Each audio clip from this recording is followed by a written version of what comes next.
बोलिए सद्गुरुदेव की जय। साहेब। परमात्म विषय चिरकाल से हमेशा विवाद का विषय रहा है। मैंने एक बात कई बार बोली है, जितनी युद्धें, जितना कत्लेआम, जितनी जंगें परमात्म तख्त पर हुई है, इतना किसी पर नहीं हुई, मान्यताओं पर। साहब एक बात बड़ी साफ साफ बोले, जन्म मरण से रहते हैं, मेरा साहेब सोए।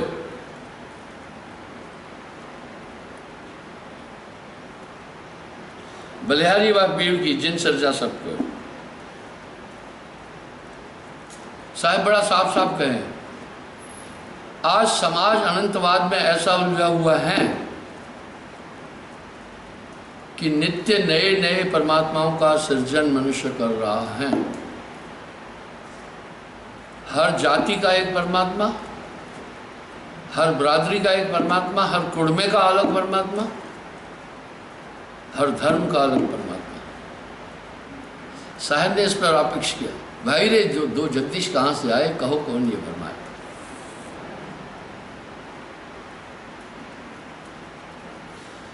अब साहब देखिए कैसी बात कर रहे हैं, कितने कितने भगवान हो गए। भाई रे दो जगदीश कहाँ से आए। समुद्र पाटी लंका गयो सीता को भरतार। वाह साहब, ध्यान से सुनिए।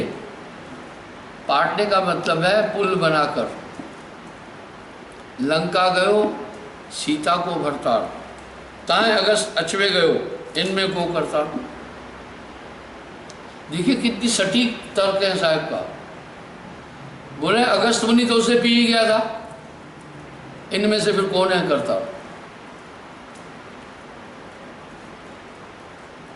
इस तरह कबीर साहब ने जो जो शब्द कहे हैं, आखिर में कहा है सुनो भाई साधो। अब कह क्या रहे हैं, समुद्र पाटी लंका गए सीता को।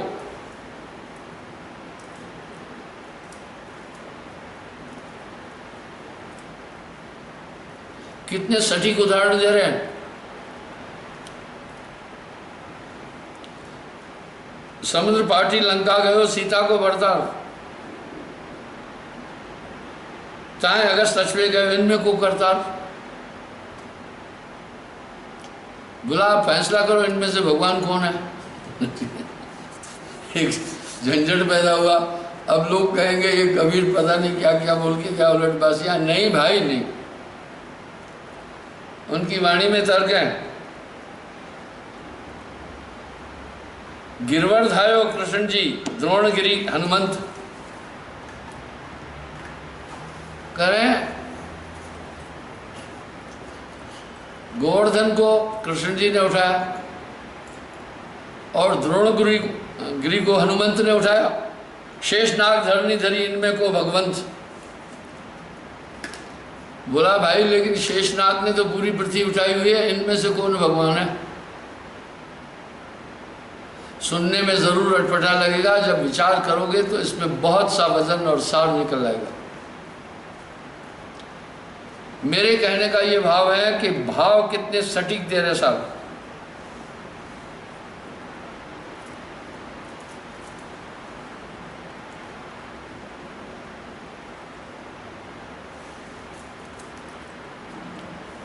तीन देव को सब कोई ध्याए, चौथे देव का मरण न पाए। तीन देव को सब कोई ध्यावे, चौथे देव का मरण न पावे। क्या मतलब है। तीन देव ब्रह्मा विष्णु महेश, इनको सब भक्ति कर रहे हैं, चौथा देव को मरण न पावे। चौथा देव कौन। निरंजन, उसको कोई मन को नहीं देख पा रहा है। चौथा छोड़ पचवे ध्याए कहे कभी हमरे घर आए। कह रहे हैं चौथे को छोड़कर जब पचवे को ध्याए कहे कभी हमरे घर आए। ऐसे सटीक शब्द जो साहिब के हैं उनको लोग उलट बासियां कहते हैं, उनको बात समझ में नहीं आती है। वो कहते जहाँ का कहाँ बोला ना। अब ये साहब कह रहे तीन देव को सब कोई जाए, चौथे देव का मरम न पाए। पूरी दुनिया त्रिदेव भक्ति सरगुण में लगी है, चौथा देव निरंजन निराकार, उसको कोई जान ही नहीं रहा। और पूरे धर्मों में उसी की उपासना है। मैंने कई बार बोला, हमारे सब वेद कह रहे हैं निराकार परमात्मा, और मुसलमान कह रहे हैं बेचुना खुदा। वाह! ईसाई कह रहे हैं आकाशी पिता, चून बेचून से पर। तीन देव को सब कोई ध्यावे, चौथे देव का मरण न पावे।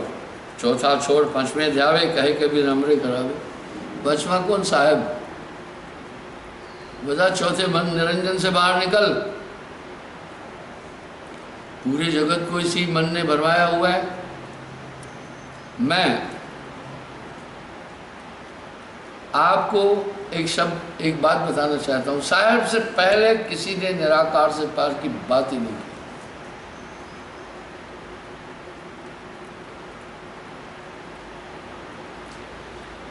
जो ओंकार निश्चय भया, यह करता मत जान। ओंकार करता ना कहिए। वेद की हर ऋचा ओम से प्रारंभ, साहब के रस से करता न जान। साचा शब्द कबीर का, पर्दे माह पहचान।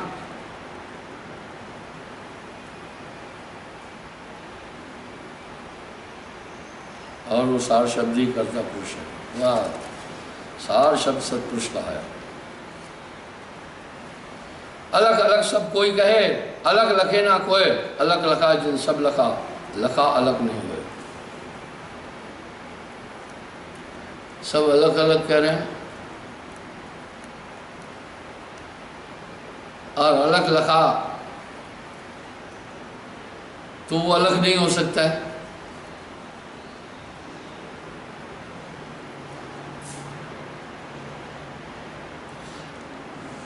कथत कथत युग था किया, था का सवै खलक। देखत नजर न आया, हरि को कहत अलग। अलग अलग सब कह रहे हैं, अलग उन्हें दिखाई नहीं दिया, तो फिर वो हरि को अलग कहने लगे। लखने हारे लख लिया, जाको है गुरज्ञान। शब्द सूरत के अंतरे अलग कृष्ण निर्वाण। वाह! शब्द सूरत के बीच में कबू न न्यारा हो, ऐसा साक्षी रूप है सूरत निरत से जो।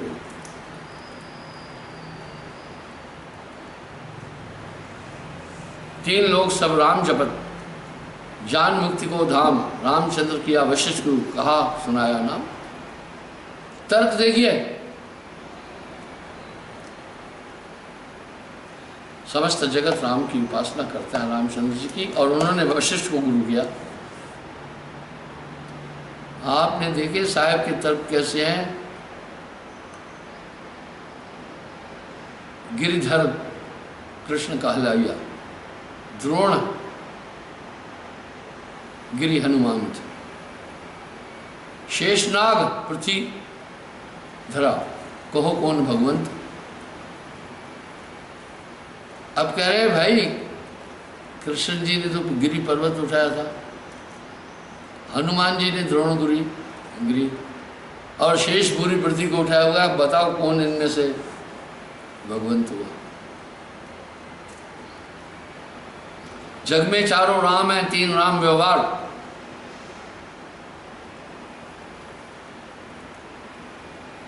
चौथा राम निस्सार है, ताको करो विचार। अब जब ऐसी ऐसी चीजें आएगी तो इंसान उलझेगा नहीं।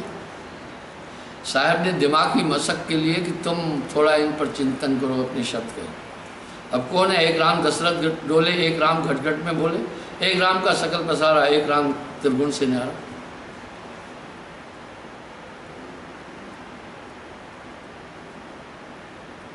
एक राम दशरथ का बेटा कर डोले, एक राम घट घट में बोले, एक राम का सकल पसारा, एक राम त्रिगुण से न्यारा। अब कौन है? कौन राम दशरथ को डोले, कौन राम घट घट में बोले, कौन राम का सकल पसारा, कौन राम त्रिगुण से न्यारा। कौन राम है जो दशरथ घर में डोल रहा है? कौन राम है जो घट घट में बोल रहा है? कौन राम है जिसने पूरी दुनिया बनाई? कौन राम जिस त्रिगुण से न्यारा? साकार नाम राम दशरथ घर डोले, सा शरीर राम दशरथ का। निराकार घट घट में बोले, बिंदु राम का सकल पसारा, निरालम सबही से नारा। बिंदु बीज इसी से सृष्टि है, और निरालम सबसे न्यारा।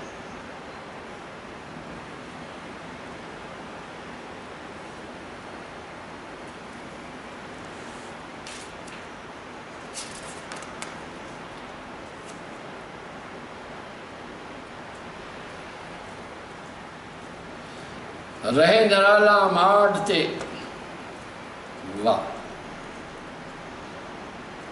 सकल माडते हैं मान, कबीर सेवे तास को दूजा सेवे ना है।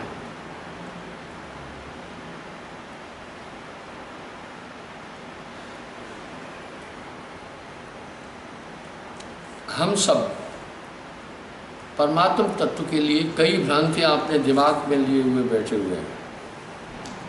साहब ने इन भ्रांतियों का निराकरण अपनी वाणी में किया। इसलिए कुछ लोग कबीर साहब को क्रांतिकारी संत कहते हैं, कुछ कहते हैं उलट बासियाँ बोल के गए। नहीं भाई, उनकी अटपट वाणी कबीर की झटपट लखी न जाए। जो कोई झटपट लखे ताकि दुबता जाए। अटपट टोई टिब्बे साहब की वाणी जो लखे। चार भुजा के भजन में भूल पड़े सब संत, कबीर समरे तास को जाके भुजा अनंत।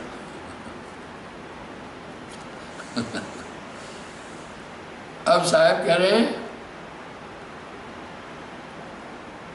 चार भुजा को देखकर भूल पड़े सब लोग। चार भुजा को देखकर सभी चतुर्भुज भूल पड़े सब। कबीर सुमरे तास को जाके भुजा अनंत, जिसकी अनंत हो जाए, जो अनंत है। आपको ध्यान होगा, मैंने धर्मदास जी ने जब साहब के लिए एक उल्लेख पूछा था कि थोड़ा बहुत तो परम पुरुष के लिए बताओ, तो साहब ने कहा कि नयन में अनंत ब्रह्मांड समा जाएंगे। नासिका को कहूं बखान, अनंत समुद्र इसमें समा जाएंगे। ऐसा कोई नाक नहीं है जैसे आप सोचते हैं, पर वो उपमा तो देनी है ना, प्रमाण तो देना है ना, कहीं ना कहीं कुछ कहना तो है ना।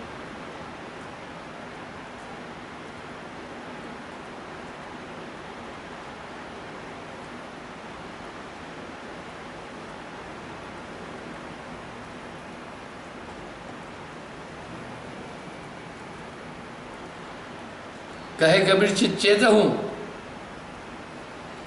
कह रहे जो मैं कह रहा हूं उसे चेत, शब्द करो निर्वाल, मेरे शब्दों पर चिंतन करो। राम ही करता कहते हो भूल पड़े संसार, राम को करता कह रहे भूल पड़े। राम राम तुम कहते हो नहीं सो अकथ स्वरूप, वह तो आए जगत में भय दशरथ दर को। कबीर सबका बाप है, बेटा किसी का ना है, बेटा हो के जो हुआ सो भी साहिब ना है। वाह वाह वाह। इसलिए साहब एक एग्जाम्पल है इस दुनिया के अंदर।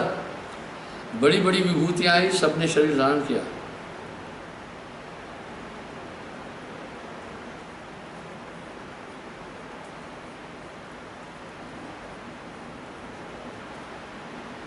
वाह। कबीर कारज मुक्ति के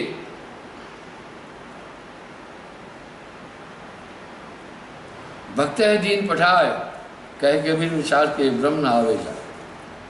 वाह, वो अविनाशी है, जन्म मरण से परे है। बात क्या देखिए ना, बेटा होके जो गया सो भी साहिब ना है। इसलिए कितनी बेहतरीन नज़ीर साहब ने सामने रखी। माँ के पेट से आई नहीं, मुझे एक ने कहा जी ये तो कबीर पंथियों ने अपनी अपनी लीला वर्णन करने के लिए कहा।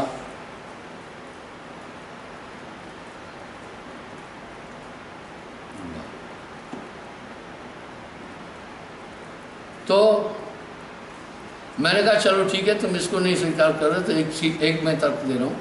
लाखों लोगों के सामने कबीर साहब ने शरीर को छोड़कर कमल के फूल हुए, ऐसा एग्जाम्पल दुनिया में मुझे बता दो किसने दिया है? बस एक बात वही है,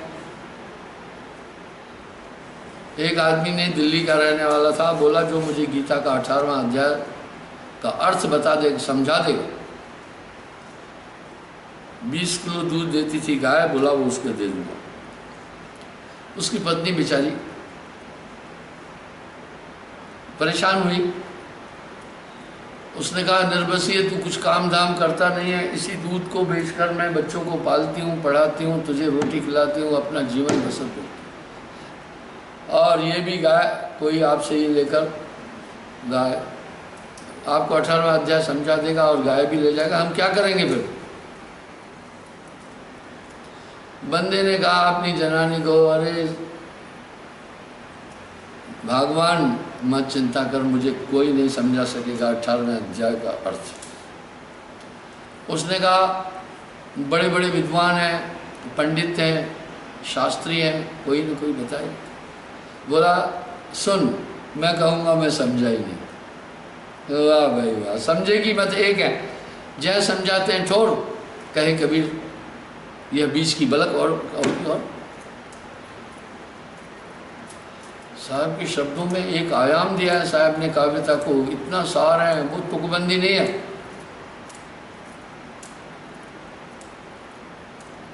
तुकबंदी नहीं है।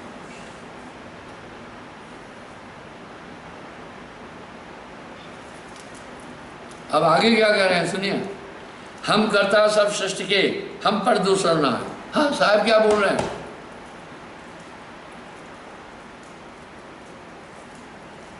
हम मैं करता सृष्टि के, हम पर दूसरा ना है, कहे कबीर हम ही चीजें नहीं 84 माँ।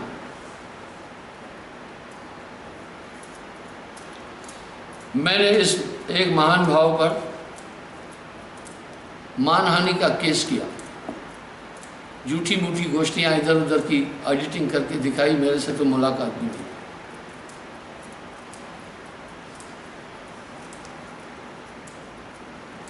तो जब जिरह हो रही थी, उनका वकील जज साहब के सामने बोला, मेरे लिए हमारा गुरु तो अपने को दास बोलता है, ये जो मधु परमहंस इतना घमंडी है, कहता है जो वस्तु मेरे पास है ब्रह्मांड में कहीं नहीं। पता है जज साहब ने जो जवाब दिया क्या क्लासिकल था? बोला ज़रूर इसके पास कुछ ऐसा है तभी तो बोल रहे। जज साहब का जवाब था, भाई सब ऐसा नहीं बोल रहे हैं, ज़रूर इसके पास कुछ ऐसा होगा तभी तो बोल रहा है। आगे उसका रास्ता बंद कर दिया।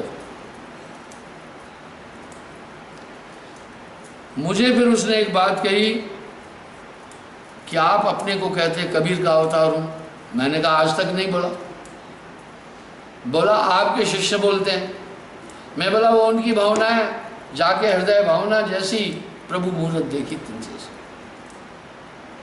आपने मना क्यों नहीं किया? मैं बोला गुरु साहिब तो एक है, दूजा सबे विकार, आपा तज के गुरु भजे तब पाए दीदार। मैंने तो कभी विकार नहीं, शिष्य को तो यही धारणा हो कि अपने गुरु को ही गुरु है, बड़े गोविंद से मन में देख विचार, हरि सुमरे सोभाग है गुरु सुमरे सोभाग।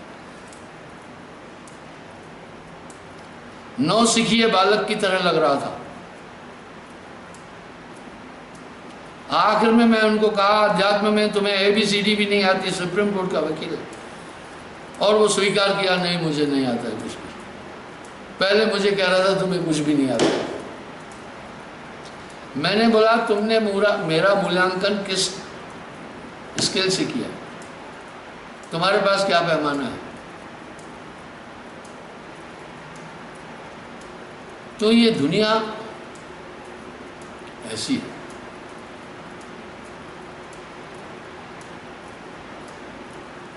अब कबीर साहब क्या कह रहे हैं? हम मैं करता सृष्टि के, हम पर दूसर ना है। कहे कबीर हमें ही चीने नहीं 84 में, कहा हमें जान लेगा फिर वो 84 में नहीं आ सकता। और इतना बड़ा साहित्य कबीर साहब ने संसार को दिया, काव्य दिया, पद दिए, भजन दिए, शब्दावलियाँ दी, साहिब से पहले ऋचाएँ थी, श्लोक थे, मंत्र थे। अध्यात्म भक्ति जगत को कबीर साहब ने एक ऐसा नया आयाम दिया जिसकी कोई मिसाल नहीं है। पहले भजन थे नहीं, भजन दिए, दोहे दिए, साखी दिए, छंद दिए, रमेनियाँ दी, सोरठे दिए। और क्या कह रहे हैं, मस कागज में छुओ नहीं, कलम धरो नहीं हाथ। बोला मैं शाही और कागज़ को छुआ भी नहीं हूँ और कलम हाथ में नहीं उठाई। चारों युग का महात्म कबीर मौखिक जनाई बात। क्या बात है, क्या बात है।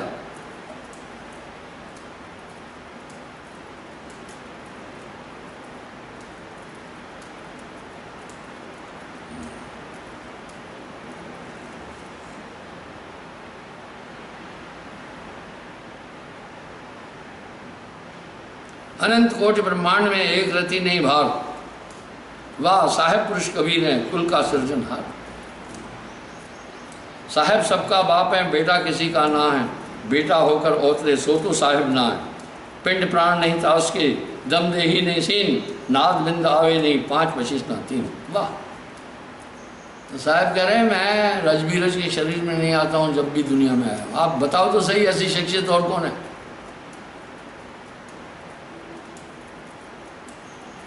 दम दे ही नहीं सी, बोला मेरे श्वासा नहीं शरीर वो नहीं, नाद बिंद आवे नहीं, नाद बिंद नहीं।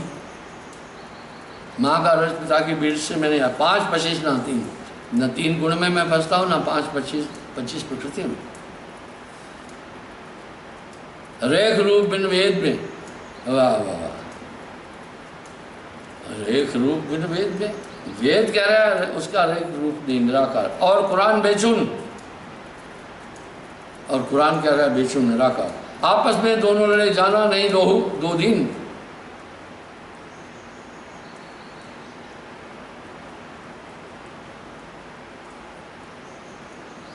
सहज शून्य में साइया ताका वार न पार, धरा सकल जग धर रहा आप रहा न जा। अभी वैज्ञानिक लोग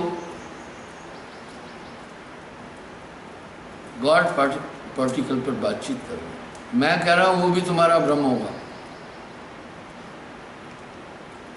परमाणु के देखा अगर इसमें कुछ है तो वो ऊपर सृष्टि होगी, उसमें ब्लास्ट हुआ, बोला बस यही परमात्मा है, बस यही देखा परमात्मा वैज्ञानिक। वो 5 तत्व से नहीं आ रहा है, न वो शून्य में आता है, न अन्य चीज में आता है। जिसने जो जो धारणा मानी बस वही परिवर्तन है।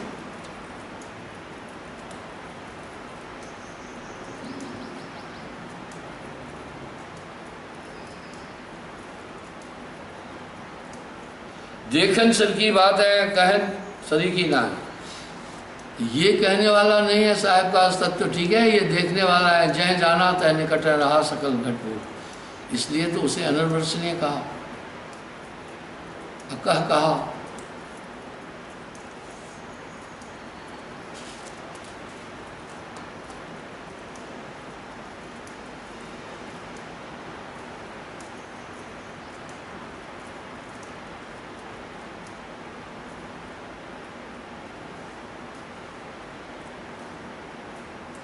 खरी कसौटी नाम की, काचा टिके न कोय, नाम कसौटी जो सहे, जीवत मृतक हो। कबीर साहब ने अपनी वाणी में एक बात फरमाई है, 52 लाख को दीनों बीड़ा नाम दिया, 36 लाख लगाए तीरा। इसका मतलब है कि 52 लाख को नाम दिया, उसमें 36 लाख पार हुए, यानी 31% लोग डूब गए। 30%, हर 3 में से एक कबीर साहब विदेह होकर आए। तब क्यों? उस कसौटी पर नहीं टिके। इसलिए आप सत्संग में देखना, मेरे सत्संग का एक ही अभिप्राय है। तुम्हें क्वेश्चन देना कि जो चीज़ दी उसे संभालना, इधर उधर नहीं होना। मैं जानता हूँ कुछ लोग नियमों का उल्लंघन करते हैं, कहीं परिस्त्री गमन कर देते हैं, कहीं मांस मदिरा का सेवन कर देते हैं, कहीं अन्य झंझटों में पड़ जाते हैं। अब उनके अपने दोष हैं। फिर वो क्या करते हैं, कहते हैं हमने साहिब बंदगी छोड़ दीजिए। क्यों छोड़ी? बोला वहां कुछ नहीं था। वाह वाह वाह वाह वाह भैया वाह, क्या बात है तुम्हारी चालाकी। अब वो फिर क्या करते हैं, दो चार जो कच्चे नए नामी हैं उनका भी एक झुंड बनाते हैं। मैं थोड़ी डरता हूँ इससे, पर बिरला, पर मेरा एक अनुभव है।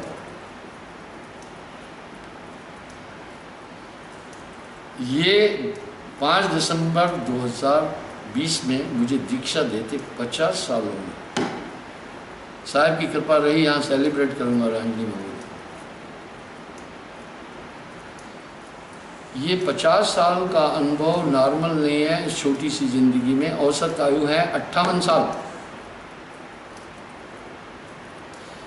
इस 50 साल के दरमियान में मैंने गिरते हुए लोगों को भी देखा, भक्ति करने वालों को भी देखा, दृढ़ लोगों को भी देखा, कच्चों को भी देखा, पलटू रामों को भी देखा। पर मैंने एक चीज अनुभव की, वो फिर मेरे पास आ जाता है।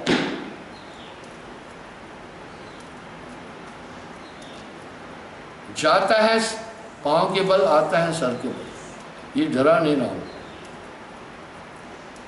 मेरा अनुभव। मैं आपको एक उदाहरण देता हूं। मेरे गुरुजी के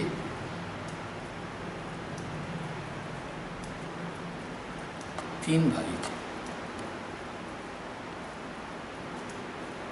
तो किसी कारण से गुरुदेव तो शरीर छोड़ दिए।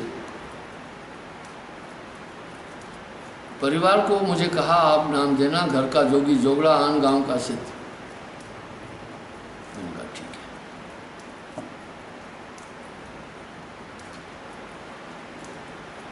है। गुरुदेव के बेटे और एक भतीजे में आपस में विवाद हुआ।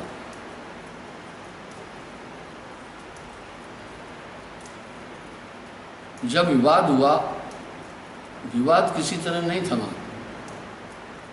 दोनों मेरे पास आए, अपना अपना पक्ष रखा। ठीक है, मैंने दोनों की बात सुनी। मैंने अपने जीवन में कई फैसले किए हैं, पर निष्पक्ष।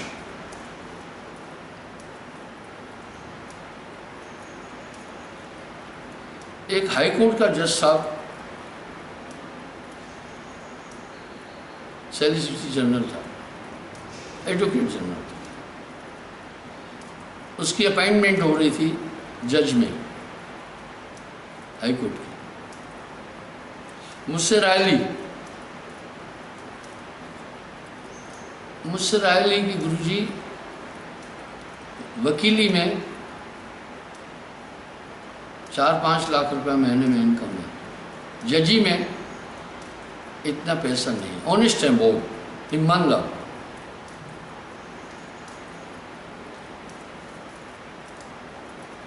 आपकी क्या राय है? मैंने कहा जज का पद बहुत ऊंचा होता है, आप एडवोकेट जनरल का पोस्ट छोड़ करके जज बने। मुझसे उन्होंने मार्गदर्शन चाहा, कैसा करना। मैं बोला ध्यान देना, जज की कुर्सी पर बैठकर गलत फैसला कभी मत करना, नहीं तो आप अपराधी हो जाएंगे।